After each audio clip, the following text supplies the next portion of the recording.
Hello friends, good evening. कैसे हैं आप सब? आशा करते हैं आप सब अच्छे होंगे। तो फ्रेंड्स, जैसा कि आप सब जानते हैं कि हम सब पढ़े NCERT geography class 11 part first, जो इन्वायरमेंट की बुक है, जिसमें से आज हम लास्ट खंड पढ़ेंगे और लास्ट चैप्टर। हमारा लास्ट खंड है और लास्ट चैप्टर है। यह चैप्टर ज़्यादातर मेंस के अकॉर्डिंग बहुत इंपॉर्टेंट है, क्योंकि इसके बारे में हम बाढ़, सूखा, भूकंप, सुनामी, चक्रवात, भूस्खलन, इन सब के बारे में पढ़ेंगे। तो ये हमारा लास्ट चैप्टर है। इस चैप्टर का नाम है प्राकृतिक संकट तथा आपदाएं, कारण, परिणाम, उसका प्रबंध क्या होना चाहिए। तो यहाँ पे पहला है तो वहाँ पे प्राकृतिक संकट और आपदाओं के बारे में पढ़ेंगे। प्राकृतिक संकट और आपदाएं। तो चलिए शुरू करते हैं। इसको बहुत ध्यान से पढ़िएगा। ये आपके पीटी के लिए नहीं इम्पोर्टेंट है उतना, मेंस के लिए ज्यादा इम्पोर्टेंट है और काफी लंबा चैप्टर है, तो थोड़ा सा लंबा खींच सकता है। तो इसके लिए आप थोड़ा सा पेशेंस बना के रखिएगा। तो चलिए शुरू करते हैं।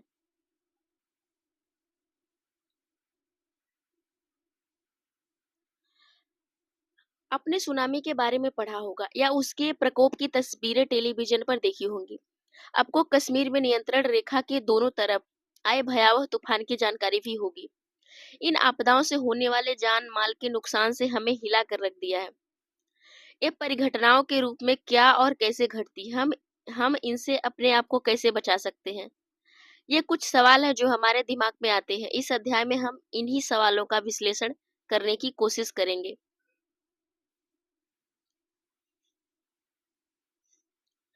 परिवर्तन प्रकृति का नियम है। यह एक लगातार चलने वाली प्रक्रिया है जो विभिन्न तत्वों में, चाहे वह बड़ा हो या छोटा हो, पदार्थ हो या अपदार्थ, अनवरत चलती रहती है तथा हमारे प्राकृतिक और सामाजिक सांस्कृतिक पर्यावरण को प्रभावित करती है। यह प्रक्रिया हर जगह व्याप्त है। इसके परिणाम सघनता और पैमाने में अंतर होता है। ये बदलाव धीमी गति से भी आ सकते हैं, जैसे स्थलाकृतियों और जीवों में। ये बदलाव तेजी गति से भी आ सकते हैं, जैसे ज्वालामुखी विस्फोट, सुनामी, भूकंप, तूफान आदि इत्यादि। इस प्रकार इसका प्रभाव छोटे क्षेत्र तक सीमित हो सकता है, जैसे आंधी, काकरापात, टार्नेडो इतना व्यापक हो सकता है, जैसे भूमंडलीय उष्मीकरण और ओजोन परत का ह्रास।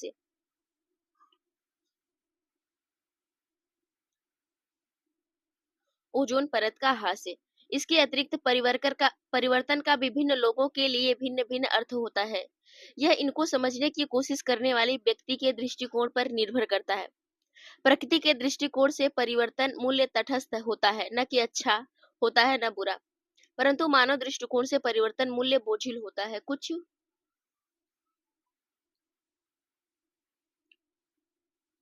कुछ मानव अपेक्षित और अच्छे होते हैं, जैसे ऋतुओं में परिवर्तन, फलों का पकना आदि। सब कुछ परिवर्तन अपेक्षित बुरे होते हैं, जैसे भूकंप, बाढ़ और युद्ध। यहाँ पे सकारात्मक और नकारात्मक दोनों बताया गया है। यानी कुछ अच्छे भी होते हैं ऋतुओं में, जैसे कि फल पक जाते हैं और क्या कहते हैं, ऋतुओं में परिवर्तन हो जाता है, तो एक अच्छा मौसम हो जाता है। और दूसरी बात है यहाँ पे, जैसे इसकी वजह से, मौसम परिवर्तन की वजह से भूकंप आता है, बाढ़ आता है और युद्ध की स्थितियां भी बनती हैं।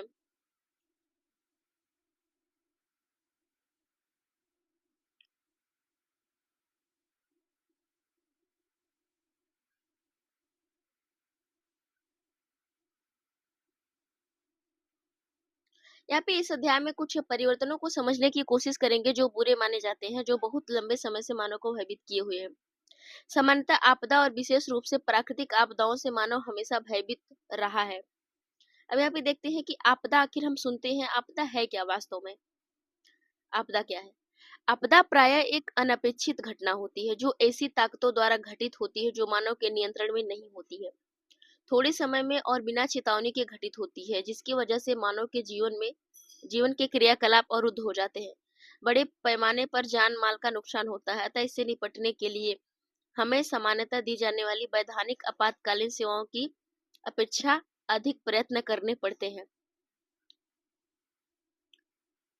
लंबे समय तक भौगोलिक साहित्य में आपदाओं को प्राकृतिक बलों का परिणाम माना जाता रहा है।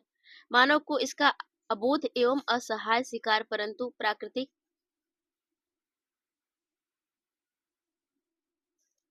प्राकृतिक बल ही आपदाओं के एकमात्र कारण नहीं है।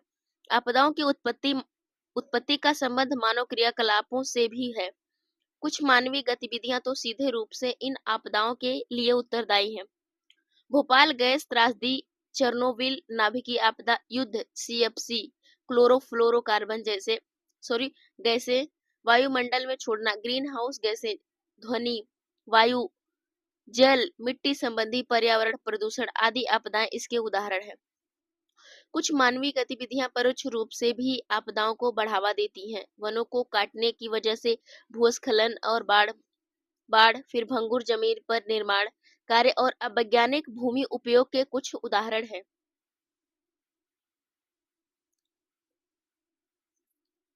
जिसकी वजह से आपदा परोक्ष रूप से प्रभावित होती है। क्या आपने अपने पड़ोस या विद्यालय के आसपास चल रही गतिविधियों की पहचान कर सकते हैं, जिनकी वजह से भविष्य में आपदाएं आ सकती हैं? क्या आप इनसे बचाव के लिए सुझाव दे सकते हैं? यह सर्वमान्य है कि पिछले कुछ सालों में मानवकृत आपदाओं की संख्या और परिणाम दोनों में ही वृद्धि हुई है और कई स्तर पर ऐसी घटनाओं से बचने के भरसक प्रयत्न किए जा रहे हैं। यद्यपि इस संदर्भ में अब तक सफलता नाम मात्र ही हाथ लगी है, परंतु मानवकृत आपदाओं में से कुछ का निवारण संभव है। इसके विपरीत प्राकृतिक आपदाओं पर रोक लगाने की संभावना बहुत कम है। इसलिए सबसे अच्छा तरीका है इसके अवसर को कम करना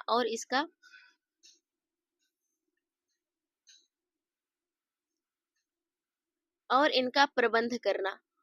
इस दिशा में विभिन्न स्तरों पर कई प्रकार के ठोस कदम उठाए गए हैं।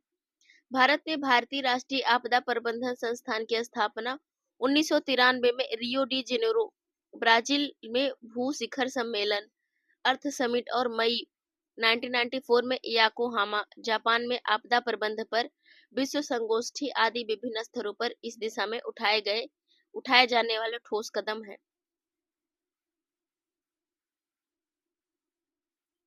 प्रायः यह देखा गया कि विद्यमान आपदा और प्राकृतिक संकट शब्दों का इस्तेमाल एक दूसरे की जगह कर लेते हैं।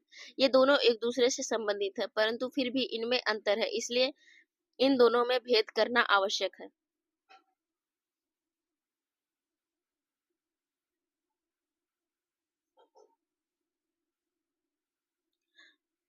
अब आगे देखते हैं। प्राकृतिक संकट प्राकृतिक पर्यावरण में हालात के वे तत्व हैं जिनसे धन, जन या दोनों को नुकसान पहुंचने की संभाव्यता होती है। ये तीव्र हो सकते हैं या पर्यावरण विशेष के अस्थायी पक्ष भी हो सकते हैं, जैसे महासागरीय धाराएं, हिमालय में तीव्र ढाल तथा अस्थिर संरचनात्मक आकृतियां तथा रेगिस्तान तथा हिमाच्छादित क्षेत्रों में विषम जलवायु दशाएं आदि।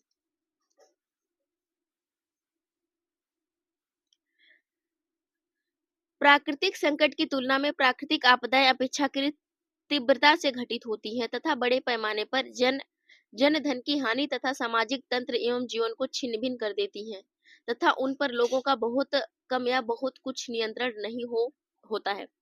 सामान्यतः प्राकृतिक आपदाएं संसार भर के लोगों के व्यापकीकृत अनुभव होते हैं और दो आपदाएं न तो समान होती हैं और न ही उनमें आपस में तुलना की जा सकती है। प्रत्येक आपदा अपने नियंत्रणकारी सामाजिक पर्यावरणीय घटकों, सामाजिक अनुक्रिया जो यह उत्पन्न करते हैं तथा जिस ढंग से प्रत्येक सामाजिक वर्ग इससे निपटता है, अद्वितीय होती है।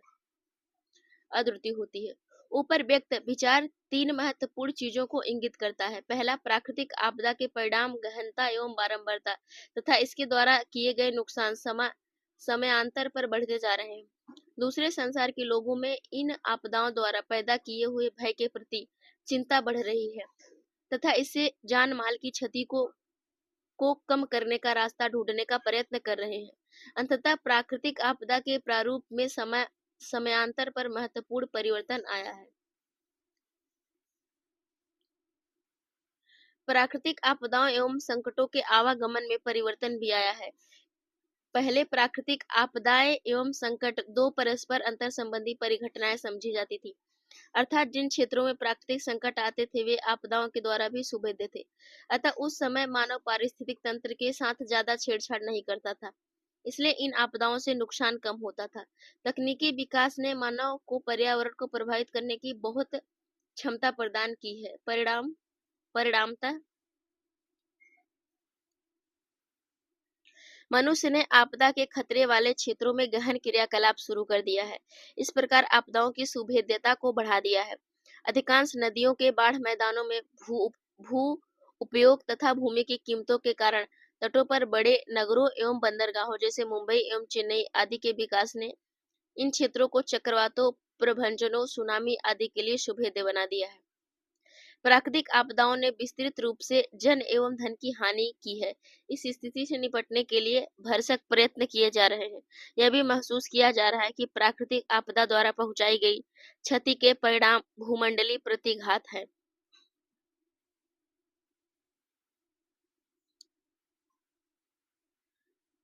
प्रतिघात है और अकेले किसी राष्ट्र में इतनी क्षमता नहीं है कि वह इन्हें सहन कर पाए।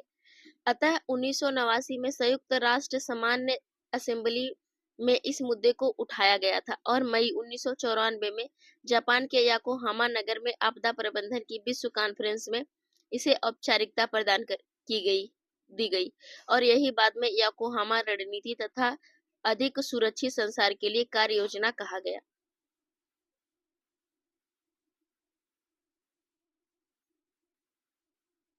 प्राकृतिक आपदाओं का वर्गीकरण। विश्व भर में लोग विभिन्न प्रकार की आपदाओं को अनुभव करते हैं और उनका सामना करते हुए इन्हें सहन करते हैं। अब लोग इसके बारे में जागरूक हैं और इससे होने वाले नुकसान को कम करने की चेष्टा में कार्यरत हैं। इनके प्रभाव को कम करने के लिए विभिन्न स्तरों पर विभिन्न कदम उठाए जा रहे हैं। प्राकृतिक आपदाओं से दक्षता से निपटने के लिए उनकी पहचान एवं वर्गीकरण को एक प्रभावशाली तथा वैज्ञानिक कदम समझा जा रहा है। प्राकृतिक आपदा को मोटे तौर पर 4 प्रकारों में वर्गीकृत किया जा सकता है। अब आगे देखते हैं कि भारत उन देशों में है सभी प्राकृतिक आपदाएं घटित हो चुकी हैं। इन आपदाओं की वजह से भारत में हर वर्ष हजारों लोगों की जान जाती है और करोड़ों रुपए का माली नुकसान होता है। आगे भारत में सबसे नुकसानदायक प्राकृतिक आपदाओं का वर्णन किया गया है। तो चलिए हम आगे देखते हैं।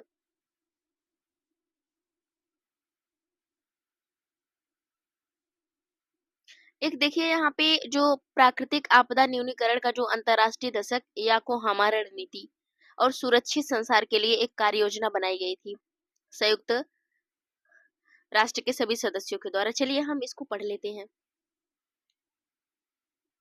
ये आप लागू भी कर सकते हैं, जैसे अपने लाइफ में इसको इम्प्लीमेंट कर सकते हैं।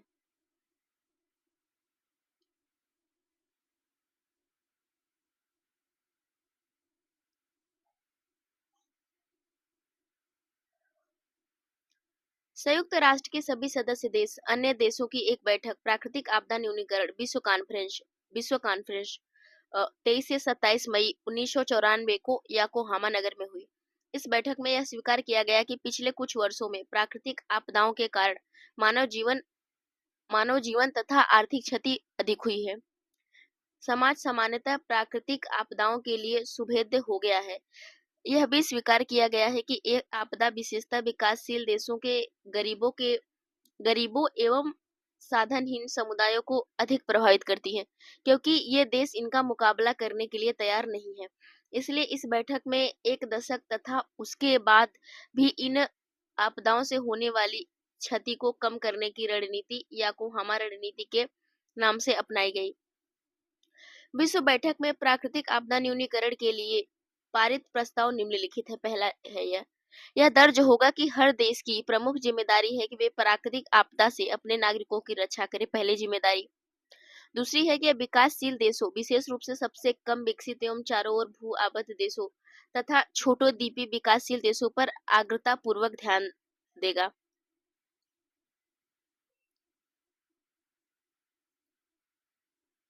तीसरा है कि जहां भी ठीक समझा जाएगा वहां आपदा से बचाव निवारण तैयारी के लिए राष्ट्रीय स्तर पर कानून बनाकर क्षमता एवं सामर्थ्य का विकास करेगा। इस कार्य में स्वैच्छिक संगठनों एवं स्थानीय समुदायों को संगठित किया जाना चाहिए। चौथा है कि यह क्षेत्रीय तथा क्षेत्रीय अंतर्राष्ट्रीय सहयोग द्वारा उन कार्यों को बढ़ावा तथा मजबूती देगा, जिनसे प्राकृतिक तथा दूसरी आपदाओं को रोका अथवा कम किया जा सके या उनका निवारण किया जा सके। इस प्रक्रिया में निम्नलिखित पर विशेष बल दिया जाएगा।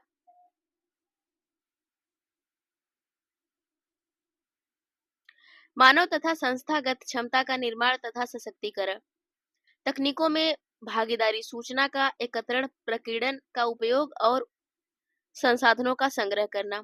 1999-2000 को आपदा न्यूनीकरण का अंतरराष्ट्रीय दशक भी घोषित किया गया। अब चलिए आगे देखते हैं। भारत में प्राकृतिक आपदाएं किस तरह से आती हैं और क्या होती हैं। तो चलिए शुरू करते हैं। भारत में प्राकृतिक आपदाएं, जैसा कि पहले के अध्यायों में वर्णन किया गया है कि भारत एक प्राकृतिक और सामाजिक सांस्कृतिक विविधताओं वाला देश है। बृहद भौगोलिक आकार, पर्यावरणीय विविधताओं और सांस्कृतिक बहुलता के कारण भारत को भारतीय उपमहाद्वीप और अनेकता में एकता वाली धरती के नाम से जाना जाता है। बृहद आकार, प्राकृतिक परिस्थितियों में विभिन्नता, लंबे समय एवं उपनिवेश, अभी भी सामाजिक भेदमूलन तथा बहुत अधिक जनसंख्या के कारण भारत की प्राकृतिक आपदाओं द्वारा सुभेद्यता को बढ़ा दिया है। वल्नरेबिलिटी।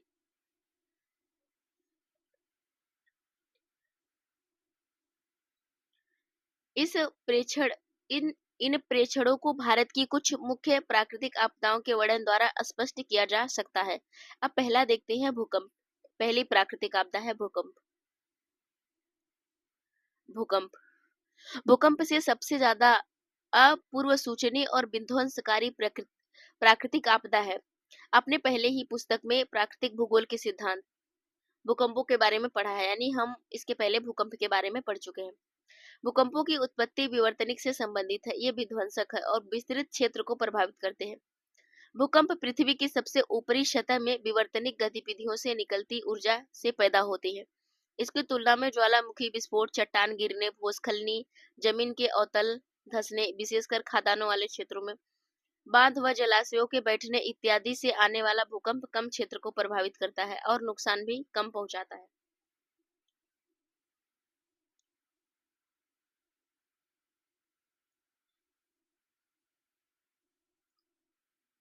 जैसा कि इस पुस्तक के अध्याय 2 में पहले ही वर्णन किया गया है कि इंडियन प्लेट प्रति वर्ष उत्तर एवं दक्षिण पूर्व दिशा में 1 सेंटीमीटर खिसक रही है, परंतु उत्तर में स्थित यूरेशियन प्लेट इसके लिए अवरोध पैदा करती है।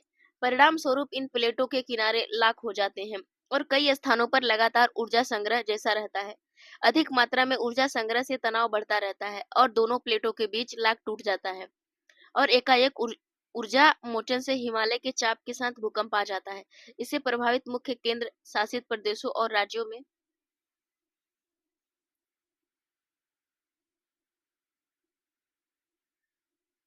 में जम्मू कश्मीर, लद्दाख, हिमाचल प्रदेश, उत्तराखंड, सिक्किम, पश्चिम बंगाल का दार्जिलिंग उपमंडल तथा उत्तर पूर्व के 7 राज्य शामिल हैं।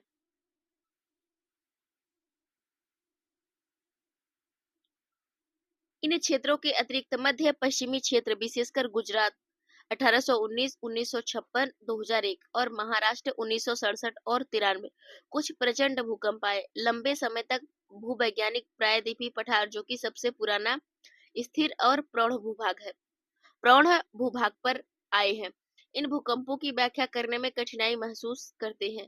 कुछ समय पहले भूवैज्ञानिकों ने एक नया सिद्धांत प्रतिपादित किया, जिसके अनुसार लातूर और ओसानाबाद महाराष्ट्र के नजदीक भीमा कृष्णा नदी के साथ साथ एक भ्रंश रेखा विकसित हुई है।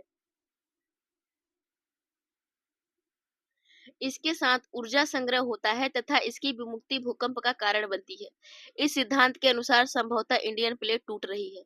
राष्ट्रीय भूभौतिकी प्रयोगशाला, भारतीय भूगर्भिक सर्वेक्षण, मौसम विज्ञान विभाग, भारत सरकार और इसके साथ कुछ समय पूर्व राष्ट्रीय आपदा प्रबंधन संस्थान ने भारत में आए 1200 भूकंपों का गहन विश्लेषण किया और भारत को निम्नलिखित 5 भूकंपीय क्षेत्रों यानी जोन्स में बांट दिया।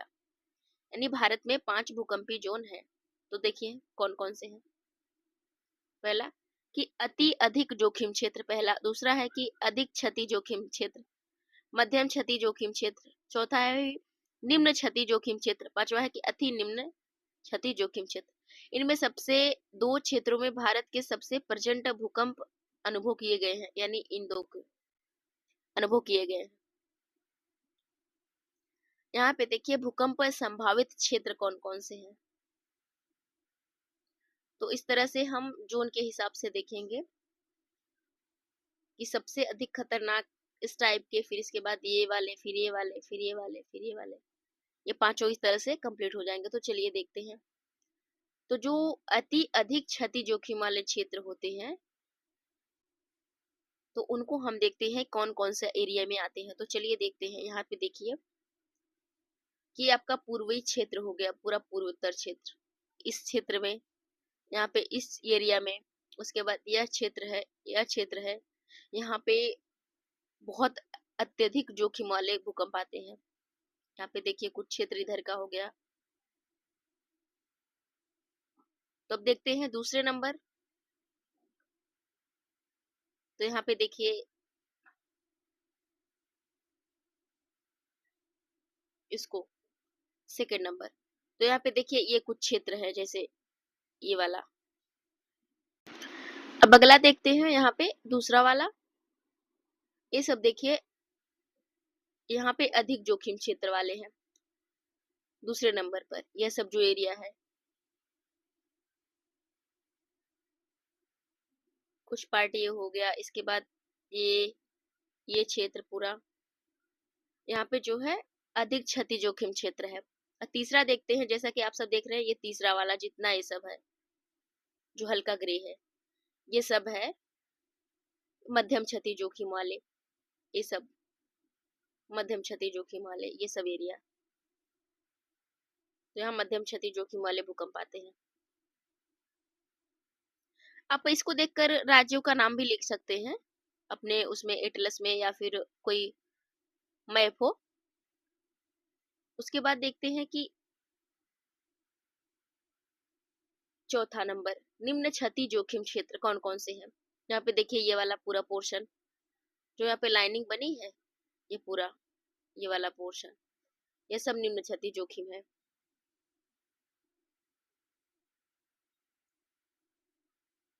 निम्न क्षति जोखिम लाइन बनी है इसके आर पार।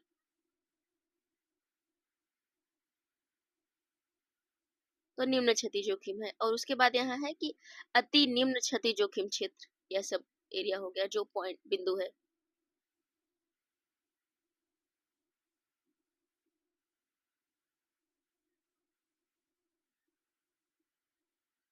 तो इस तरह से अब हम देख लिए कि जोन्स जो विभाजित है किस किस एरिया में सबसे ज्यादा है। तो इस तरह से आप अंदाजा लगा सकते हैं।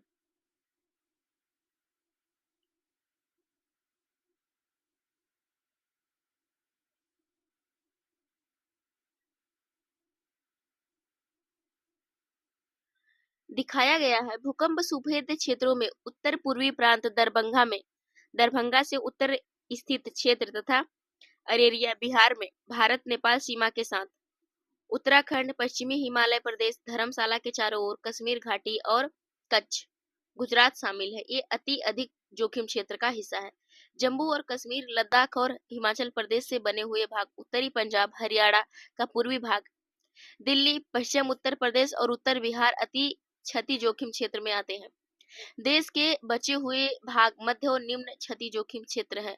भूकंप से सुरक्षित समझे जाने वाले क्षेत्रों का एक बड़ा हिस्सा दक्कन पठार के स्थिर भूभाग में पड़ता है, जो सुरक्षित है भूकंप से। यहाँ पे भूकंप के सामाजिक और पर्यावरणीय परिणाम क्या होते हैं। सामाजिक पर्यावरणीय परिणाम, भूकंप के साथ भय जुड़ा है क्योंकि इससे बड़े पैमाने पर और बहुत तीव्रता के साथ भूतल पर विनाश होता है। अधिक जनसंख्या घनत्व वाले क्षेत्रों में या तो यह आपदा कहर बरसाती है, ये न सिर्फ बस्तियों, बुनियादी ढांचे, परिवहन व संचार व्यवस्था, उद्योग और अन्य विकासशील क्रियाओं को ध्वस्त करता है, अपितु लोगों के पीढ़ियों से संचित पदार्थ और सामाजिक सांस्कृतिक विरासत भी नष्ट कर देता है। यह लोगों को बेघर कर देता है और इससे विकासशील देशों की कमजोर अर्थव्यवस्था पर गहरी चोट पहुंचती है। अब भूकंप के प्रभाव क्या क्या पड़ते हैं, इसको देखते हैं। भूकंप के प्रभाव। भूकंप जिन क्षेत्रों में आते हैं उनमें सम्मिलित विनाशकारी प्रभाव पाए जाते हैं। इनमें से कुछ मुख्य प्रभाव तालिका 6.1 में दिए गए हैं। पहला देखते हैं, भूकंप के प्रभाव कौन से हैं। पहला है, जैसे भूतल पर दरारें, बस्तियां, भूस्खलन, द्रवीकरण, भूदबाव, संभावित श्रृंखला प्रतिक्रिया। अमानवकृत ढांचों पर दरारें पड़ना, खिसकना, उलटना, आकुंचन, निपात, संभावित श्रृंखला प्रतिक्रिया। जल पर लहरें, जल गतिशीलता, दबाव, सुनामी, संभावित श्रृंखला प्रतिक्रिया।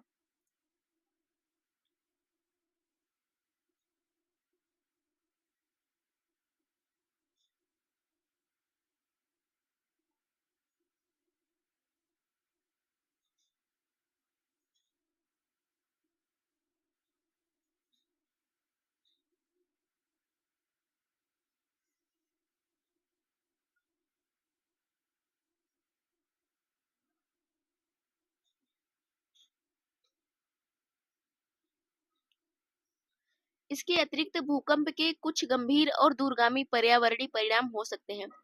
पृथ्वी की परपटी पर धरातली भूकंपी तरंगें दरार डाल देती हैं, जिनमें से पानी और दूसरा ज्वलनशील पदार्थ बाहर निकल आता है और आस पड़ोस को डुबो देता है। भूकंप के कारण भूस्खलन भी होता है, जो नदी वाहिकाओं को अवरुद्ध कर जलाशयों में बदल देता है। कई बार नदियां अपना रास्ता बदल लेती, जिससे प्रभावित क्षेत्र में बाढ़ और दूसरी आपदाएं आ जाती हैं। इसकी वजह से अब भूकंप का न्यूनीकरण कैसे किया जा सकता है। दूसरी आपदाओं की तुलना में भूकंप अधिक विध्वंसकारी है, चूंकि यह परिवहन और संचार व्यवस्था भी नष्ट कर देते हैं, इसलिए लोगों तक राहत पहुंचाना कठिन होता है। भूकंप को रोका नहीं जा सकता, अतः इसके लिए विकल्प यह है कि इस आपदा से निपटने की तैयारी रखी जाए और इससे होने वाले नुकसान को कम किया जाए यानी न्यून किया जाए। इसके कुछ निम्नलिखित तरीके हैं। पहला है जो इम्पोर्टेंट है, इसको ध्यान में रखिएगा। भूकंप नियंत्रण केंद्रों की स्थापना, जिससे भूकंप संभावित क्षेत्रों में लोगों को सूचना पहुंचाई जा सके, जीपीएस के माध्यम से। यहाँ पे जियोग्राफिकल पोजीशनिंग सिस्टम मदद से प्लेट हलचल का पता लगाया जा सकता है, इसके माध्यम से पता लगाया जा सकता है। और उसके बाद भूकंप नियंत्रण केंद्रों की स्थापना की जाएगी, जिसके माध्यम से लोगों को जागरूक किया जाएगा। पहला। दूसरा है कि देशों में भूकंप संभावित क्षेत्रों की सुभेद्यता मानचित्र तैयार करना और संभावित जोखिम की सूचना लोगों तक पहुंचाना और उन्हें इस प्रभाव को कम करने के बारे में शिक्षित करना। तीसरा है कि भूकंप प्रभावित क्षेत्रों में घरों के प्रकार और भवन डिजाइन में सुधार लाना। ऐसे क्षेत्रों में ऊंची इमारतें पर बड़े औद्योगिक संस्थान और शहरीकरण को बढ़ावा न देना, यानी जहां हमें पता है कि भूकंप यहाँ पे आएगा तो वहां ज्यादा ऊंची बिल्डिंगें ना बनाई जाए और ज्यादा उस शहरीकरण को बढ़ावा न दिया जाए, इस पर ध्यान देना चाहिए विशेष रूप से। अब देखिए चौथा क्या है।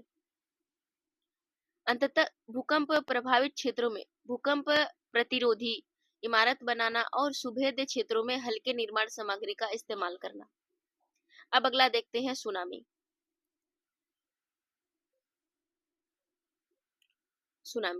सुनामी और ज्वालामुखी से महासागरीय धरातल में अचानक हलचल पैदा होती है और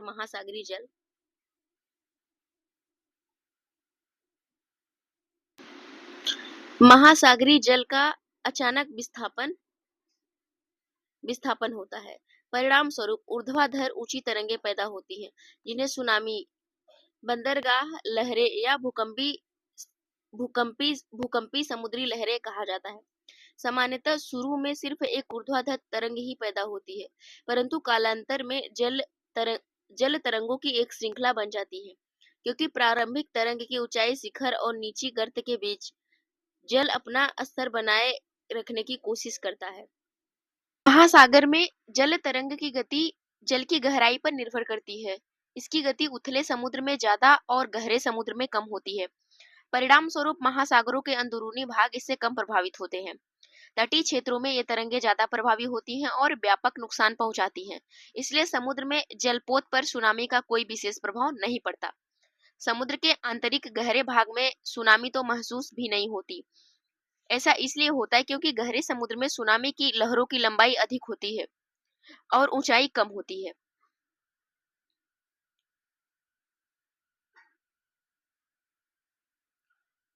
ऊंचाई कम होती है, इसलिए समुद्र के इस भाग में सुनामी जलपोत का 1 या 2 मीटर तक ही ऊपर उठा सकती है, वह भी कई मिनट में।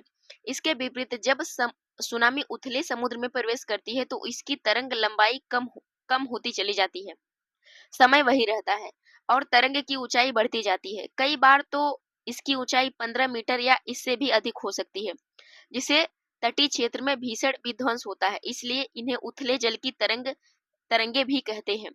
सुनामी आमतौर पर प्रशांत महासागरीय तट पर, जिसमें अलास्का, जापान, फिलीपींस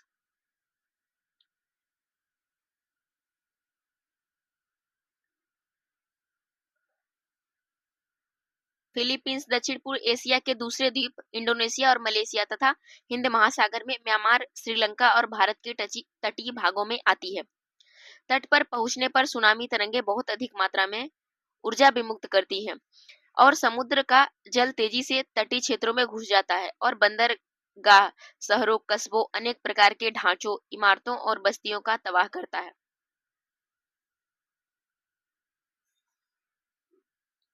चूंकि विश्व भर में तटीय क्षेत्रों में जनसंख्या सघन होती है और ये क्षेत्र बहुत ही मानव मानव गतिविधियों के केंद्र होते हैं, अतः यहाँ दूसरी प्राकृतिक आपदाओं की तुलना में सुनामी अधिक जान माल का नुकसान पहुंचाती है। सुनामी से हुई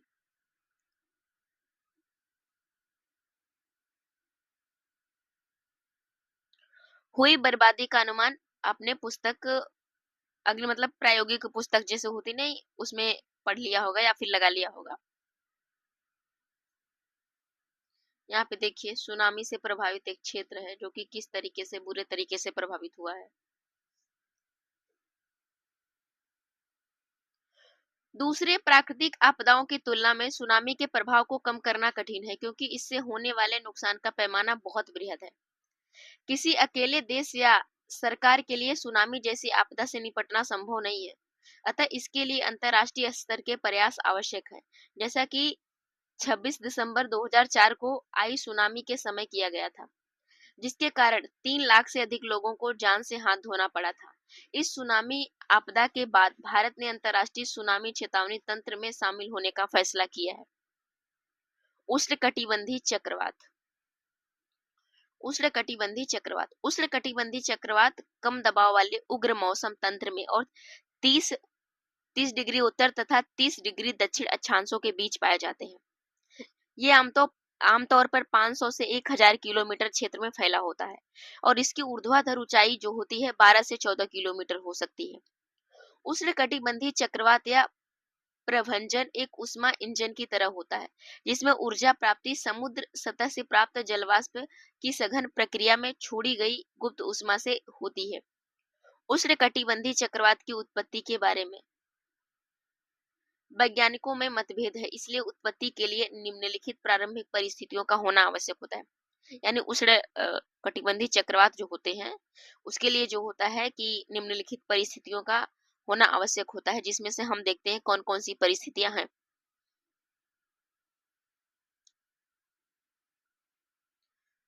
जिसमें से सबसे पहला देखते हैं कि लगातार और पर्याप्त मात्रा में उष्ण व आर्द्र वायु की सतत उपलब्धता, जिससे बहुत बड़ी मात्रा में गुप्त उष्मा निर्मुक्त होती है।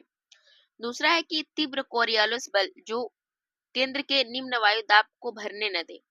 भूमध्य रेखा के आसपास 0 डिग्री से 5 कोरियोलिस बल कम होता है, यानी भूमध्य रेखा पर कोरियोलिस बल कम होता है और परिणाम स्वरूप यहाँ ये चक्रवात नहीं होते हैं। जो भूमध्य रेखा है वहां पर उष्णकटिबंधीय चक्रवात नहीं आते हैं। तीसरा है क्षोभ मंडल में अस्थिरता, जिससे स्थानीय स्तर पर निम्न वायुदाब क्षेत्र बन जाते हैं। इन्हीं के चारों ओर चक्रवात भी विकसित हो सकते हैं। मजबूत ऊर्ध्वाधर वायुफान की अनुपस्थिति जो नम और गुप्त उष्मायुक्त वायु के ऊर्ध्वाधर बहाव को अवरुद्ध करे। भारत में चक्रवातों का क्षेत्रीय और समयानुसार वितरण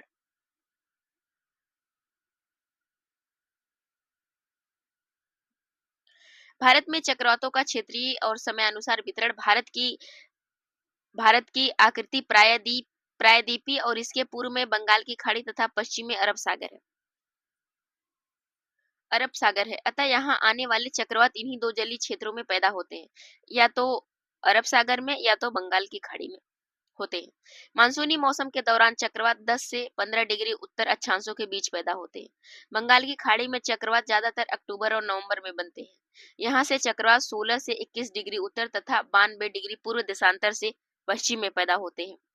परंतु जुलाई में ये सुंदरबन डेल्टा के करीब लगभग 18 डिग्री उत्तर और 90 डिग्री पूर्वी देशांतर से पश्चिम में उत्पन्न होते हैं। तो यहाँ पे जैसे दिया गया है, जैसे 16 से 21 डिग्री उत्तर और 92 डिग्री पूर्व देशांतर, तो इस तरीके से आप एटलस में देख सकते हैं कि कौन कौन सा एरिया प्रभावित हो रहा है, यानी किस किस क्षेत्र में चक्रवात आ रहा है। तो चलिए देखते हैं अब आगे।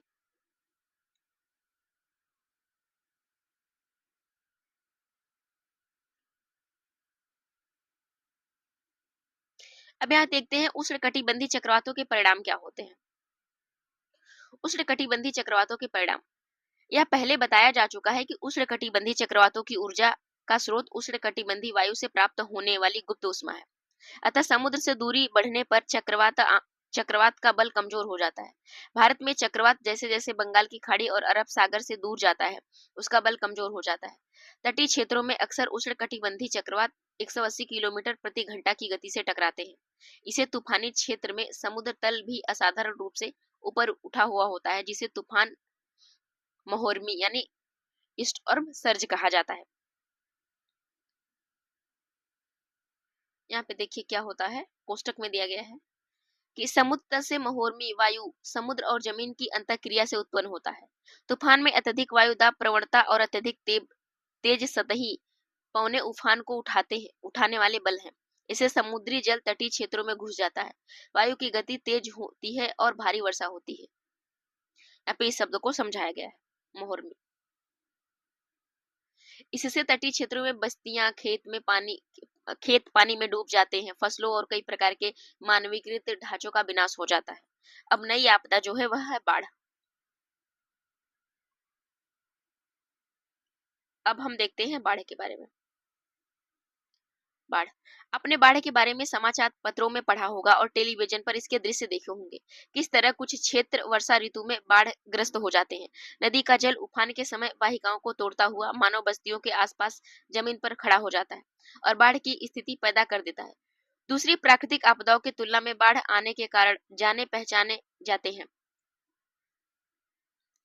बाढ़ आमतौर पर अचानक नहीं आती है, कुछ ही विशेष क्षेत्रों में और ऋतु में ही आती है। बाढ़ तब आती है जब नदी जल वाहिकाओं में इनकी क्षमता से अधिक जल बहाव हो जाता है। जल बहाव हो जाता है। जल बाढ़ के रूप में मैदान के निचले हिस्सों में भर जाता है। कई बार तो झीलें और आंतरिक क्षेत्रों में भी क्षमता से अधिक जल भर जाता है।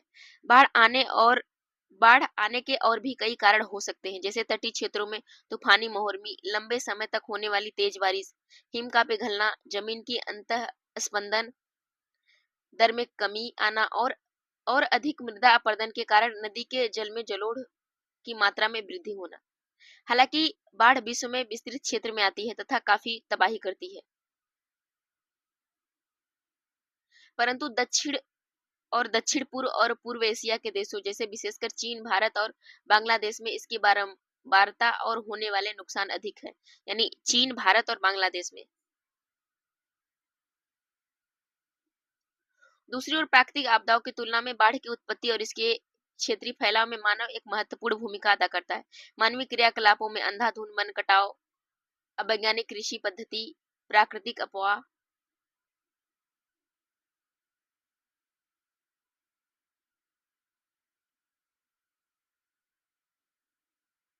यहाँ देखिए एक है बाढ़ के समय ब्रह्मपुत्र नदी तंत्रों का अवरुद्ध होना तथा नदी तल और बाढ़कृत मैदानों पर मानव बसाव की वजह से बाढ़ तीव्रता, परिणाम और विध्वंसता बढ़ जाती है।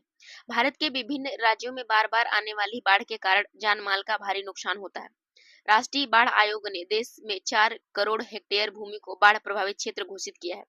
मानचित्र 6.6 में भारत के बाढ़ प्रभावित क्षेत्रों को दर्शाता है। असम, पश्चिम बंगाल और बिहार राज्य सबसे अधिक बाढ़ प्रभावित क्षेत्रों में से हैं।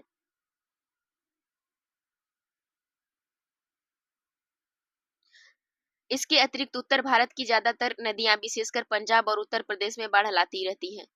राजस्थान, गुजरात, हरियाणा और पंजाब आकस्मिक बाढ़ बाढ़ से पिछले कुछ दशकों में जलमग्न होते रहे हैं। इसका कारण मानसून वर्षा की तीव्रता और मानव क्रियाकलापों द्वारा प्राकृतिक अपवाह तंत्र का अवरुद्ध होना है। कई बार तमिलनाडु में बाढ़ नवंबर से जनवरी माह के बीच वापस लौटती मानसून द्वारा आती है। बाढ़ परिणाम और नियंत्रण।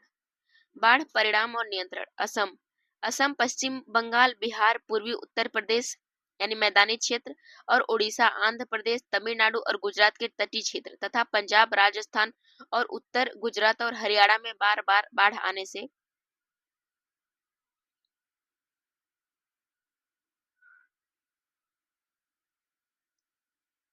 बाढ़ आने और कृषि भूमि तथा मानव बस्तियों के डूबने से देश की आर्थिक व्यवस्था तथा समाज पर गहरा प्रभाव पड़ता है। बाढ़ न सिर्फ फसलों को बर्बाद करती है बल्कि आधारभूत ढांचा जैसे सड़कें, रेल पटरी, पुल और मानव बस्तियों को भी नुकसान पहुंचाती है। बाढ़ग्रस्त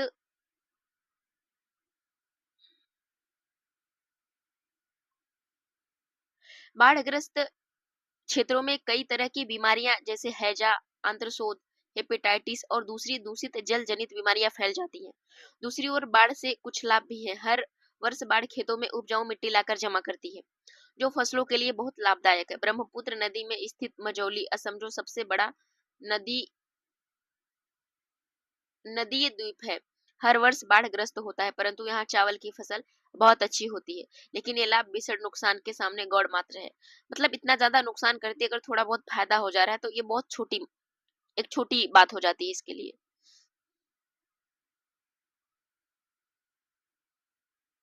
भारत सरकार और राज्य सरकारें हर वर्ष बाढ़ से पैदा होने वाली गंभीर स्थिति से अवगत है और ये सरकारें बाढ़ की स्थिति को कैसे निपटती हैं, इस दिशा में कुछ महत्वपूर्ण कदम इस प्रकार से होने चाहिए। जैसे बाढ़ प्रभावित क्षेत्रों में तटबंध बनाना। पहला, नदियों पर बांध बनाना, वनीकरण और आमतौर पर बाढ़ लाने वाली नदियों के ऊपरी जल ग्रहण क्षेत्रों में निर्माण कार्य प्रतिबंध लगाना, नदी वाहिकाओं पर बसे लोगों को कहीं और बसाना और बाढ़ के मैदानों में जनसंख्या के जमाव पर नियंत्रण रखना। इस दिशा में कुछ और कदम हो सकते हैं। आकस्मिक बाढ़ प्रभावित देश के पश्चिमी और तटीय भाग में यह ज्यादा उपयुक्त कदम होंगे। तटीय क्षेत्रों में चक्रवात सूचना केंद्र तूफान और उफान से होने वाले प्रभाव को कम कर सकते हैं। तो इस तरीके से कुछ सुझाव दिए जा सकते हैं बाढ़ के क्षेत्र में, जिसे प्रभावित हो सकता है, प्रभाव को कम किया जा सकता है। अब अगला है सूखा। सूखा सूखा ऐसी स्थिति को कहा जाता है जब लंबे समय तक कम वर्षा, अत्यधिक वाष्पीकरण और जलाशय तथा भूमिगत जल के अत्यधिक प्रयोग से भूतल पर जल की कमी हो जाए, इसे हम सूखा कहते हैं। अब यहाँ पे देखिए एक चित्र था, यहाँ पे मैप था, इसको हम लोगों ने देखा नहीं। यहाँ पे देखिए वायु तथा चक्रवात से जो आपदा क्षेत्र है किस तरीके से प्रभावित है। तो यहाँ पे हम देखते हैं, तो जो यह ज्यादा डार्क है, अति अधिक यानी क्षति जोखिम क्षेत्र है। तो जहाँ पे ज्यादा डार्क है कौन कौन सा एरिया है हम देखते हैं इसको। यहाँ पे देखिए यह पोर्शन हो गया आपका, उसके बाद यहाँ पे देखिए उत्तरी भाग, यह जो है अति क्षति जोखिम क्षेत्र है। दूसरा है अति अधिक क्षति जोखिम क्षेत्र, तो जो हल्का डार्क है ये पोर्शन, तो ये दूसरा हो गया अति अधिक क्षति जोखिम, यानी जो वेलोसिटी है 50 मीटर प्रति सेकंड है। अब यहाँ पे देखिए अधिक क्षति जोखिम क्षेत्र, ये देखिए यहाँ पर, तो यह पूरा पोर्शन है जो आप देख पा रहे हैं। तीसरा, चौथा है देखिए जो लाइन बनी हुई है सीधी डॉट लाइन कुछ क्षेत्रों में, तो उसको देखिए यहाँ पे जो होता है 44 मीटर प्रति सेकंड होता है मध्यम क्षति जोखिम क्षेत्र। अब देखिए यहाँ पे ये पोर्शन पूरा।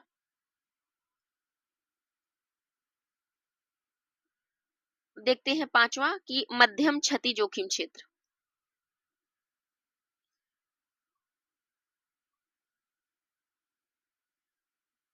या पूरा एरिया है, इस पूरा कवर करता है। अब हम सबसे लास्ट में देखते हैं निम्न क्षति जोखिम क्षेत्र, सबसे लास्ट में यहाँ पे देखिए दिखाया गया है निम्न क्षति जोखिम क्षेत्र, जो सबसे लास्ट में। तो वायु तथा चक्रवात के जो आपदा क्षेत्र थे यहाँ पर हमने देखा। अब यहाँ पे कुछ बाढ़ प्रभावित क्षेत्र हैं, इसको देख लेते हैं। यहाँ पे देखिए जो हल्का डार्क दिखाई दे रहा है आप सबको, ये सब क्षेत्र, यहाँ पे ये सब बाढ़ प्रभावित क्षेत्र है। यहाँ पे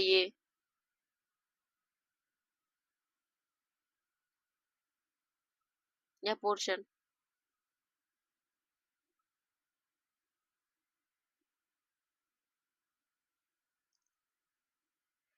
तो इस तरीके से नदियों को भी एक बार हम देख लेते हैं, क्योंकि रिवीजन हो जाएगा तो अच्छा सही रहेगा आपका। यहाँ पे देखिए सिंधु नदी है, इसको बाद यहाँ पे झेलम, चेनाब, रावी, सतलज, ब्यास नदी। फिर यहाँ पे हम आ जाते हैं, ये देखिए सांगपो नदी जो ब्रह्मपुत्र नदी है, इसी को तिब्बत में हम सांगपो नदी के नाम से जानते हैं। देखिए यहाँ पे इसी नदी को दिहांग, इसके बाद लोहित, ब्रह्मपुत्र नदी को कहा जाता है। फिर इसके बाद यहाँ पे देखिए हम गंगा नदी को देखते हैं। यहाँ पे यमुना, गंगा, शारदा, घाघरा नदी, सोन नदी, गंडक नदी, कोसी, और इधर आते हैं केन, बेतवा, सिंध, चंबल, लूनी, साबरमती, माही, नर्मदा, तापी, पेनगंगा, गोदावरी नदी, महानदी, कृष्णा नदी, तुंगभद्रा नदी, कावेरी नदी। तो यह सब नदियां हैं, ज्यादातर जो डार्क वाला एरिया है इन सब नदियों के किनारे बाढ़ बहुत अत्यधिक मात्रा में आती है। ये सब बाढ़ प्रभावित क्षेत्र हैं और बाढ़ संभावित क्षेत्र हैं। अब यहाँ पे देखते हैं सूखे के प्रकार। यहाँ पे देखिए कोष्टक में दिया गया है, इसको भी हम पढ़ लेते हैं। सूखा एक जटिल परिघटना है जिसमें कई प्रकार के मौसम विज्ञान संबंधी जैसे अन्य तत्व जैसे वृष्टि, वाष्पीकरण, वाष्पोत्सर्जन, भौम जल, मृदा में नमी, जल भंडारण व भरण, कृषि पद्धतियां, विशेषतः उगाई जाने वाली फसलें, सामाजिक आर्थिक गतिविधियां और पारिस्थितिकी शामिल है। सूखे के प्रकार। सूखे के प्रकार। मौसम विज्ञान संबंधी सूखा, यह एक ऐसी स्थिति है जिसमें लंबे समय तक अपर्याप्त वर्षा होती है और इसका सामयिक और स्थानिक वितरण भी असंतुलित होता है। अब यहाँ पे देखिए कृषि सूखा, इसे भूमि आर्द्रता सूखा भी कहा जाता है। मिट्टी में आर्द्रता की कमी के कारण फसलें मुरझा जाती हैं। जिन क्षेत्रों में 30% से अधिक कुल बोए गए क्षेत्र में सिंचाई होती, उन्हें सूखा प्रभावित क्षेत्र नहीं माना जाता है। जल विज्ञान संबंधी सूखा, यह स्थिति तब पैदा होती जब विभिन्न जल संग्रहण जलाशय, जलभूत और झीलों इत्यादि का स्तर वृष्टि द्वारा की जाने वाली जलापूर्ति के बाद भी नीचे गिर जाता है, तब जल विज्ञान संबंधी सूखा आता है। और पारिस्थितिक सूखा, जब प्राकृतिक पारिस्थितिक तंत्र में जल की कमी से उत्पादकता में कमी हो जाती है और परिणाम स्वरूप पारिस्थितिक तंत्र में तनाव आ जाता है, यह क्षतिग्रस्त हो जाता है, जो पारिस्थितिक सूखा कहलाता है। भारत में सूखाग्रस्त क्षेत्र। भारत में सूखाग्रस्त क्षेत्र, भारतीय कृषि काफी हद तक मानसून वर्षा पर निर्भर करती रही है। भारतीय जलवायु तंत्र में सूखा और बाढ़ महत्वपूर्ण तत्व हैं। कुछ अनुमानों के अनुसार भारत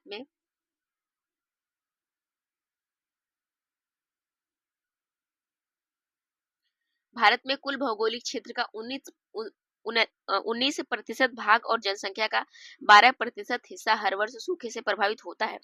देश का लगभग 30% क्षेत्र सूखे से प्रभावित हो भी सकता है, जिसमें 5 करोड़ लोग इससे प्रभावित होते हैं। यह प्रायः देखा गया है कि जब देश के कुछ भागों में बाढ़ का कहर ढा रही होती है, उसी समय दूसरे भाग में सूखे से लोग जूझ रहे होते हैं। यह मानसून में परिवर्तनशीलता और इसके व्यवहार में अनिश्चितता का परिणाम है। सूखे का प्रभाव भारत में बहुत व्यापक है, परंतु कुछ क्षेत्र में जहां बार बार पड़ते हैं और जहां उसका असर अधिक है, सूखे की तीव्रता का आधार भी निम्नलिखित क्षेत्रों में बांटा गया है। बांटा गया है। अत्यधिक सूखा प्रभावित क्षेत्र, जहां सबसे ज्यादा सूखा पड़ता है, अत्यधिक सूखा प्रभावित क्षेत्र। मानचित्र संख्या 6.8 दर्शाता है कि राजस्थान में ज्यादातर भाग, विशेषकर अरवली के पश्चिम में स्थित मरुस्थली और गुजरात का कच्छ क्षेत्र अत्यधिक सूखा प्रभावित क्षेत्र है। इनमें राजस्थान के जैसलमेर और बाड़मेर जिले भी शामिल हैं, जहां 90 मिलीलीटर से कम औसत वार्षिक वर्षा होती है। अधिक सूखा प्रभावित क्षेत्र, अत्यधिक और अधिक। अब यहाँ पे देखते हैं दूसरा, अधिक। इसमें राजस्थान के पूर्वी भाग, मध्य प्रदेश के ज्यादातर भाग, महाराष्ट्र के पूर्वी भाग, आंध्र प्रदेश के अंदरूनी भाग,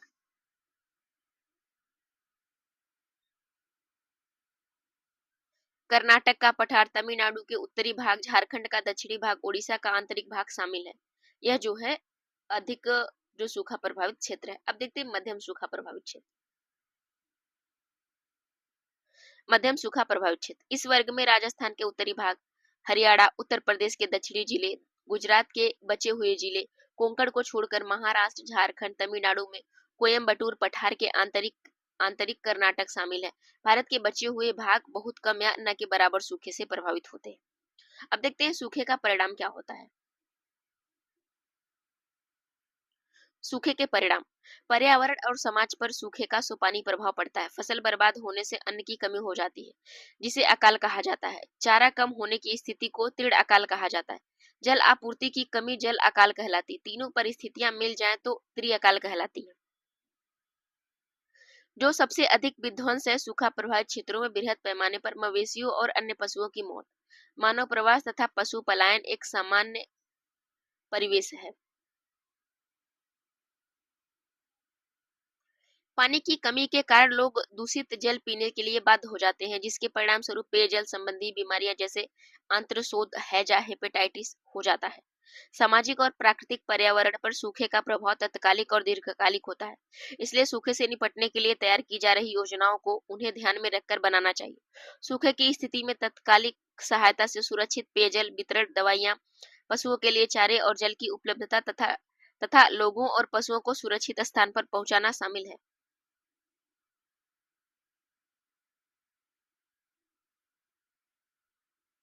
सूखे से निपटने के लिए दीर्घकालिक योजनाओं में विभिन्न कदम उठाए जा सकते हैं, जैसे भूमिगत जल के भंडारण का पता लगाना, जल आदि के क्षेत्रों से अल्प जल क्षेत्रों में पानी पहुंचाना, नदियों को जोड़ना, बांध व जलाशयों का निर्माण इत्यादि।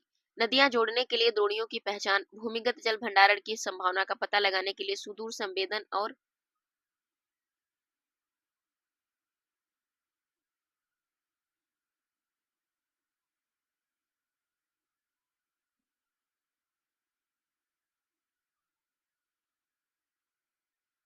और उपग्रहों से प्राप्त चित्रों का प्रयोग करना चाहिए। सूखा प्रतिरोधी फसलों के बारे में प्रचार प्रसार सूखे से लड़ने के लिए एक दीर्घकालिक उपाय है। वर्षा जल संलयन संलवन सलवन हार्वेस्टिंग सूखे का प्रभाव कम करने में महत्वपूर्ण भूमिका निभा सकता है। अब अगला देखते हैं जो अगला, सॉरी यहाँ पे देखिए एक, हाँ मैप देख लेते हैं हम पहले। यहाँ पे जो है यह सूखा प्रवण क्षेत्र है, यानी सूखा से प्रभावित क्षेत्र। तो जो है सबसे ज्यादा जोन 1 है जो अत्यधिक है, उसके बाद जोन 2 गंभीर है, तीसरा जो सामान्य है, और जो सबसे जो सफेद है सूखा रहित क्षेत्र है। तो यहाँ पे देखिए है जोन फर्स्ट जो सबसे डार्क है। यहाँ पे देखिए यह पोर्शन जो है सबसे ज्यादा सूखा राजस्थान के इस पोर्शन में पड़ती है या गुजरात के इस पोर्शन में पड़ती है। दूसरा देखते हैं जोन 2 जो गंभीर है। तो जोन 2 में कौन कौन सा एरिया आएगा, ये देखिए यह पोर्शन,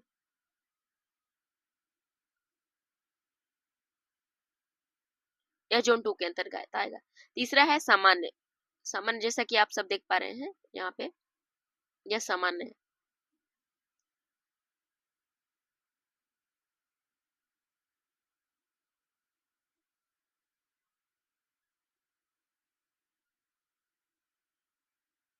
इसके बाद जो बिल्कुल सफेद है सूखा रहित क्षेत्र है, जो बाकी बचा हुआ एरिया है, ये देखिए सब सूखा रहित क्षेत्र है। यहाँ पे सूखा नहीं आता है, यहाँ पे देखिए सब सूखा रहित क्षेत्र है।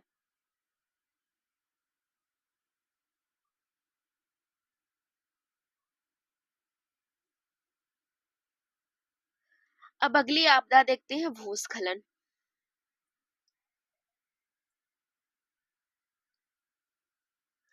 भूस्खलन, क्या आपने श्रीनगर को जाने वाली सड़क तथा कोंकण रेल पटरी पर चट्टान गिरने का रास्ता रुकने के बारे में पढ़ा है? यह भूस्खलन की वजह से होता है, जिसमें चट्टान समूह खिसक कर ढाल से नीचे गिरता है। सामान्यतः भूस्खलन भूकंप, ज्वालामुखी फटने, सुनामी और चक्रवात की तुलना में कोई बड़ी घटना नहीं है, परंतु इसका प्राकृतिक पर्यावरण और राष्ट्रीय अर्थव्यवस्था पर गहरा प्रभाव पड़ता है। अन्य आपदाओं के विपरीत, जो आकस्मिक, अनुन्मेय तथा बृहद स्तर पर दीर्घ तथा प्रादेशिक कारकों से नियंत्रित है, भूस्खलन मुख्य रूप से स्थानीय कारणों से उत्पन्न होते। इसलिए भूस्खलन के बारे में आंकड़े एकत्र करना और इनकी संभावना का अनुमान लगाना न सिर्फ मुश्किल अपितु काफी महंगा पड़ता है। भूस्खलन के परिणाम भूस्खलन को परिभाषित करना, इसके व्यवहार को शब्दों से बांधना मुश्किल कार्य है, परंतु फिर भी पिछले अनुभव, इसकी बारंबारता और इसके घटने को प्रभावित करने वाले कारकों जैसे भूविज्ञान, भू आकृतिक कारक, ढाल, भूमि उपयोग, बस्तियां, वनस्पति आवरण और मानव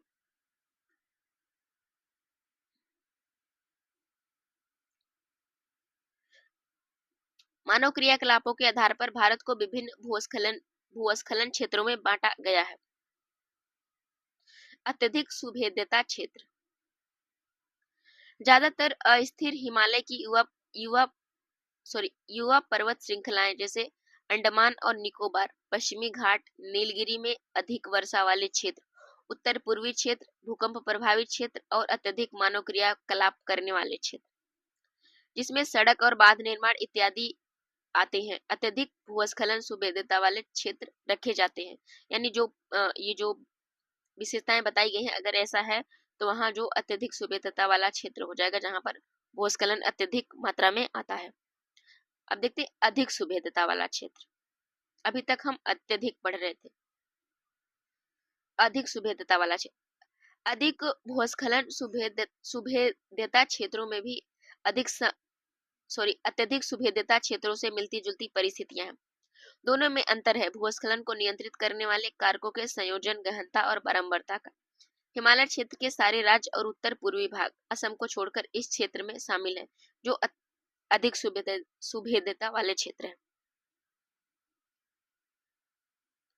अब मध्यम और कम सुभेद्यता क्षेत्र, पार हिमालय के कम वृष्टि वाले क्षेत्र, लद्दाख और हिमालय प्रदेश में स्पीति अरावली पहाड़ियों में कम वर्षा वाला क्षेत्र, पश्चिमी व पूर्वी तट व दक्कन के पठार के वृष्टि छाया क्षेत्र के ऐसे इलाके हैं जहां कभी कभी भूस्खलन होता है। इसके अलावा झारखंड, उड़ीसा, छत्तीसगढ़, मध्य प्रदेश, महाराष्ट्र, आंध्र प्रदेश, तमिलनाडु, कर्नाटक, गोवा और केरल में खदानों और भूमि धंसने से भूस्खलन होता है। अब अन्य कुछ क्षेत्र हैं जो प्रभावित होते हैं। भारत के अन्य क्षेत्र, विशेषकर राजस्थान, हरियाणा, उत्तर प्रदेश, बिहार, पश्चिम बंगाल, यानी पश्चिम बंगाल में दार्जिलिंग जिले को छोड़कर, असम में कार्बी एंगलोंग को छोड़कर और दक्षिणी प्रांतों के तटीय क्षेत्र भूस्खलन युक्त हैं। ये कुछ अन्य क्षेत्र हैं। अब जो भूस्खलनों के परिणाम क्या होते हैं? भूस्खलनों का प्रभाव अपेक्षाकृत छोटे में पाया जाता है तथा स्थानीय होता है, परंतु सड़क मार्ग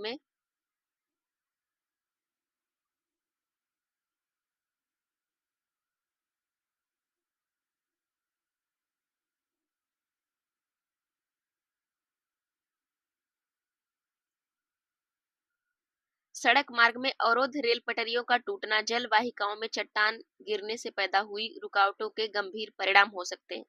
भूस्खलन की वजह से हुए नदी रास्तों में बदलाव बाढ़ ला सकते हैं और जान माल का नुकसान हो सकता है।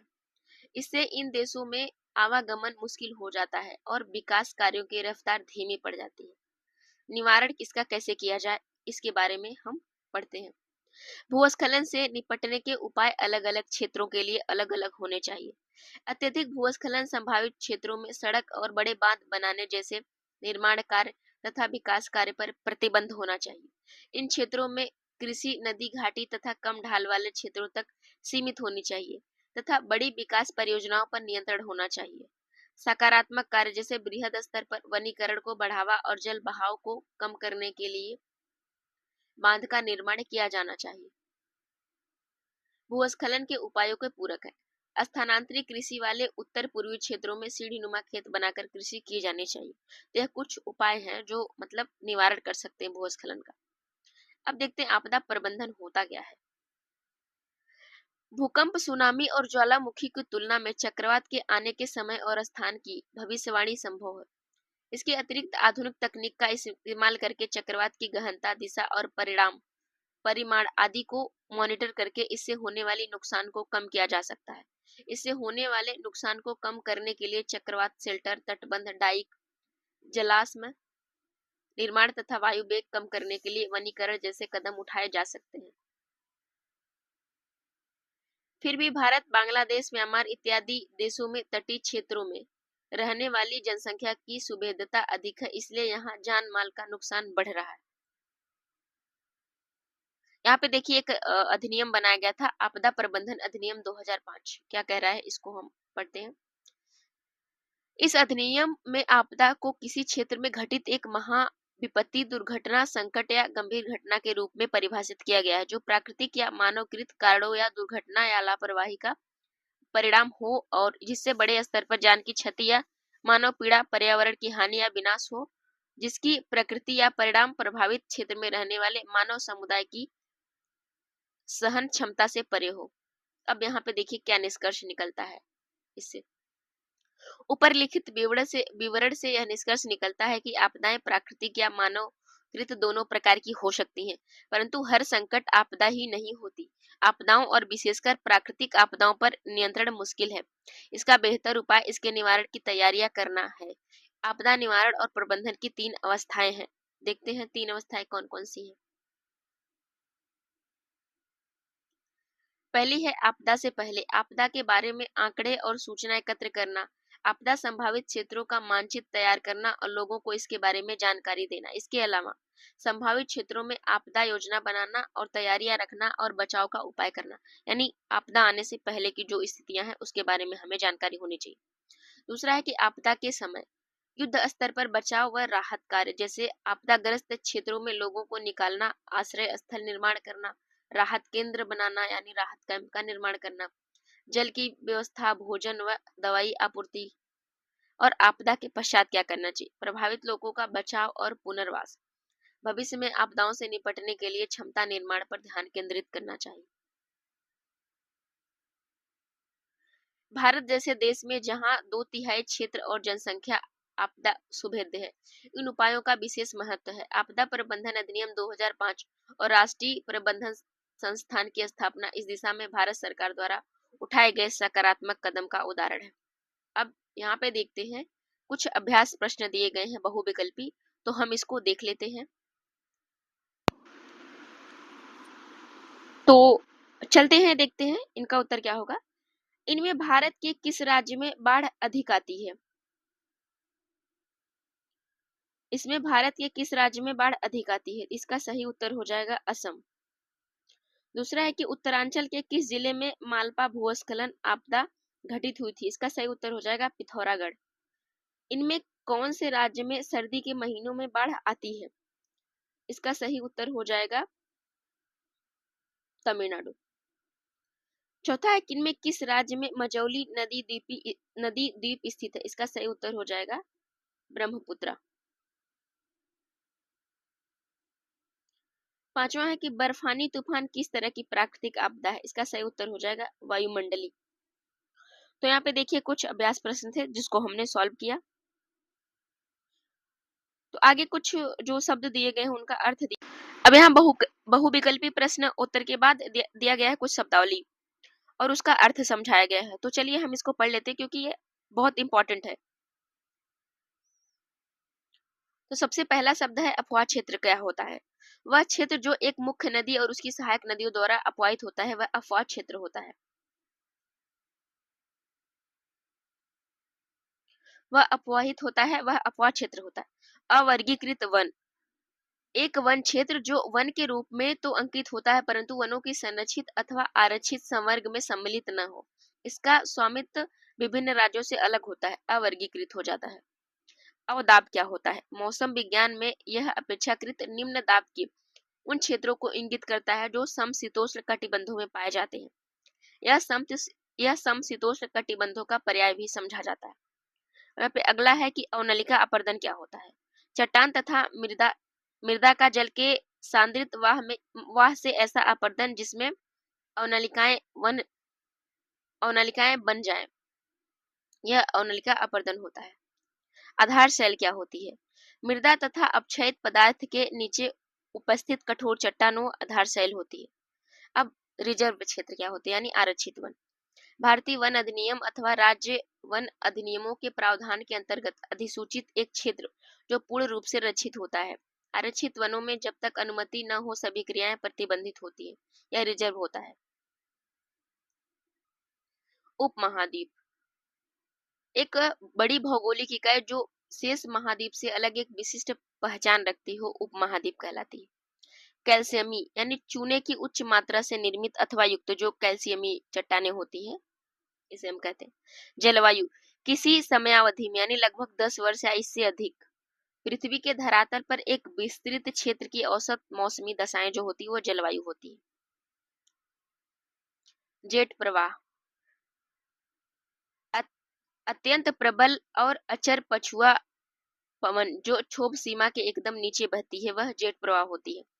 जीव मंडल निचय क्षेत्र ये बहुउद्देशीय संरक्षित क्षेत्र होते जिनमें हर आकार के पौधे एवं जंतु को उनके प्राकृतिक पर्यावास में संरक्षित किया जाता है।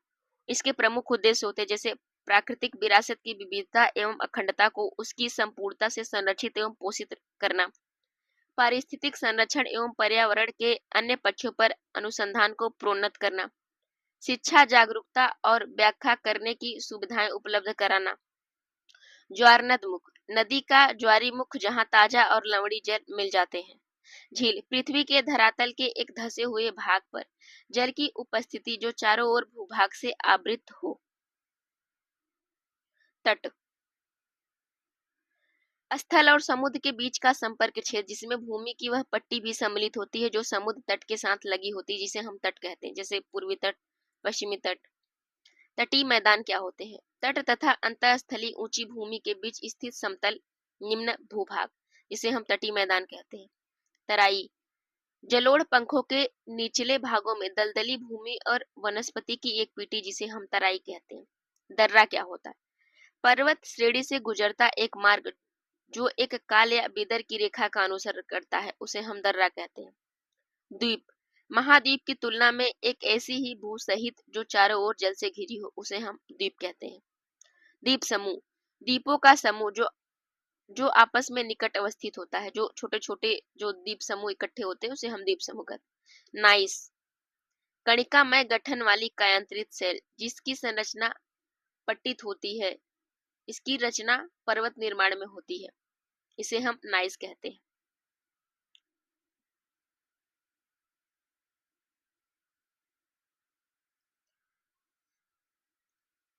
अब देखते हैं ज्वालामुखी क्रिया से संबंध बड़े पैमाने ताप और दाब के अनुप्रयोग से जुड़ी है। नाइस पठार समतल भूमि की तुलना में एक उच्चस्थ विस्तृत भूखंड जिसे हम पठार कहते हैं। अब पश्च जल क्या होता है। जल का वह विस्तार जिससे नदी का मुख्य प्रवाह बाह्य पथ से गुजर जाए। यह जल मुख्य जल से जुड़ा होता है परंतु इसके प्रवाह की दर अत्यंत निम्न होती है। प्राणी जगत किसी निश्चित काल अथवा प्रदेश का पशु जीवन प्रायद्वीपी पशु जीवन जिसे हम प्राणी जगत कहते हैं। प्रायद्वीप समुद्र की ओर बढ़ा हुआ भूमि का एक भाग जिसे हम प्रायद्वीप कहते हैं। अब यहाँ पे देखते हैं प्रवाल चूना स्रावी एक समुद्री पालिप जो उष्ण क्षेत्र में स्थित उथले समुद्र में कॉलोनी में पाया जाता है। यह प्रवाल भित्तियों को बनाता है। प्रवाल जो होता है। प्लाया क्या होता है। अंतःस्थलीय अपवाह बेसिन का निम्न केंद्रीय भाग। प्लाया न्यून वर्षा के क्षेत्रों में पाए जाते हैं। बंध बनाना इसमें जल के संरक्षण तथा फसलों के उत्पादन में वृद्धि के लिए मिट्टी तथा पत्थरों का भराव करके बनाया जाने वाला बंध होता है। भूस्खलन अपर रूपणी तल के साथ साथ गुरुत्वाकर्षण के प्रभावाधीन चट्टानों एवं मलबों की संहति का तीव्रता से नीचे की ओर बृहत संचलन जिसे हम भूस्खलन कहते हैं। अब अगला आता है मानसून। मानसून एक बृहद क्षेत्र पर पवनों की दिशा में संपूर्ण प्रत्यावर्तन जिससे ऋतु परिवर्तन होता है। महाखड्ड गार्ज खड़ी व चट्टानी पार्श्व वाली गहरी घाटी होती है। मैदान समतल अथवा मंद तरंगित भूमि का एक विस्तृत क्षेत्र होता है। मृदा परिच्छेदिका भूमि की सतह से पैतृक चट्टान तक यह मृदा का एक ऊर्ध्वाधर परिच्छेद अथवा खंड होती है। राष्ट्रीय पार्क वन्य जीवन के संरक्षण के लिए पूर्णतः सुरक्षित वह क्षेत्र होता है जिसमें वन कटाव, पशुचारण और खेती जैसी क्रियाओं की अनुमति नहीं होती है। नेशनल पार्क इसे ही हम कहते हैं। वलन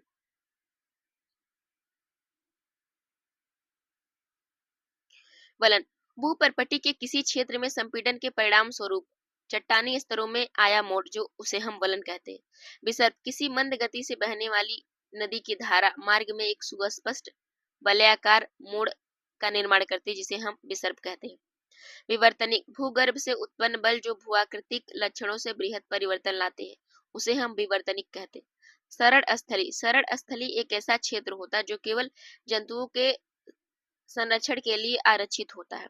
इसमें लकड़ी काटने व छोटे वनोत्पाद संग्रहण करने जैसी गतिविधियों की तब तक अनुमति होती है जब तक ये जंतुओं को नकारात्मक ढंग से प्रभावित नहीं करती। शुष्क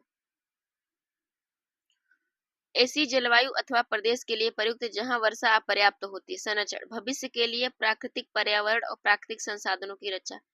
इसमें खनिजों, भूदृश्य, मृदा और वनों का विनाश और अतिदोहन रोकने के लिए प्रबंधन भी सम्मिलित है। संरक्षित वन भारतीय वन अधिनियम अथवा राज्य वन अधिनियमों के प्रावधानों के अंतर्गत अधिसूचित एक क्षेत्र जिसमें सीमित मात्रा में संरक्षण उपलब्ध होता है। इस संरक्षित वनों में जब तक निषेध न हो सभी क्रियाओं की अनुमति होती है। हिमनद हिम एवं बर्फ की संहति जो अपने जमाव के स्थान से धीरे धीरे बाहर की ओर खिसकती रहती है और अपने मार्ग में एक विस्तृत खड़े पार्श्व वाली घाटी की क्रमिक रचना करती है, हिमनद कहते हैं। ह्यूमस मृदा में उपस्थित मृत जीवांश जिसे ह्यूमस कहते हैं। क्षिप्रिका किसी नदी का वह भाग जहां जल की गति बहुत तीव्र होती है क्योंकि नदी तली में उपस्थित कठोर चट्टान से अवरोध पैदा होती है। फ्रेंड्स, इसी आधार पर अब हमारी क्लास 11th की जो पर्यावरण से रिलेटेड बुक थी जियोग्राफी की कंप्लीट हो चुकी है। अब हम क्लास 11th की जो पार्ट सेकंड बुक है उसको शुरू करेंगे एक नए सीरीज से, एक नए जोश के साथ। तो आज के लिए इतना ही, मिलते हैं अगले पार्ट में। अगर आपको हमारा सेशन पसंद आ रहा है तो हमारे चैनल को सब्सक्राइब कर दीजिए। अगर नहीं पसंद आ रहा है तो डिसलाइक करके हमें कमेंट बॉक्स में जरूर बताइए कि आपको क्यों पसंद नहीं आ रहा है, क्या चीजें हमें और ऐड करनी चाहिए। Thank you so much. मिलते हैं अगले पार्ट में एक नए जोश के साथ।